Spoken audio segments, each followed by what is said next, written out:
இன்னைக்கு நைட்டு சென்னைக்கு வரேன்.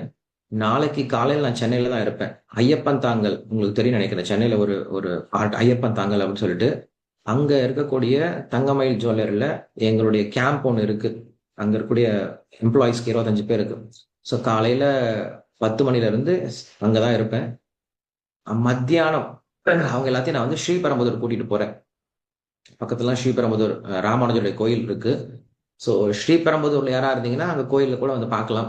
சாயந்தரம் ஒரு 4, 4:30 மணிக்கெல்லாம் கோயில்ல தான் இருப்போம். காலையில ஐயப்பந்தாங்கல இருப்போம். மத்தியானம் ஸ்ரீபெரும்புதூர்ல இருப்போம். அதுக்கப்புறம் கிளம்பி வந்துருவேன். ம். அதுக்கப்புறம் இப்ப வந்து ஒரு சில மில்லுல பெரிய எக்ஸ்போர்ட் மில் எல்லாம் இருக்கு, துணி மில்லாம் இருக்கு இல்லையா? அவங்க எல்லாம் வந்து கூப்பிட்டுருக்காங்க. ஒரு ப்ரோக்ராம் பண்றதுக்காக கூப்பிட்டுருக்காங்க அந்த மில்ல. ஸோ புதன்கிழமை அங்கதான் இருப்பேன். உங்களுக்கு ஏதாவது தெரிஞ்ச மில்ஸோ இல்ல ஃபேக்டரிஸோ இந்த மாதிரி ஏதாவது இருந்துச்சுன்னா நீங்க சொல்லுங்க. இல்ல பெரிய இன்ஸ்டிடியூஷன்ஸ், எஜுகேஷன் இன்ஸ்டிடியூஷன்ஸ் அவங்களுக்கும் நாங்க ப்ரோக்ராம் பண்ணிட்டு தான் இருக்கோம். யாருக்காவது தெரிஞ்ச ரெஃபரன்ஸ் இருந்துச்சுன்னா நீங்க சொல்லலாம். அவங்களையும் நாங்க போய் மீட் பண்ணி அங்கேயும் ப்ரோக்ராம் பண்ண ஆரம்பிக்கலாம்.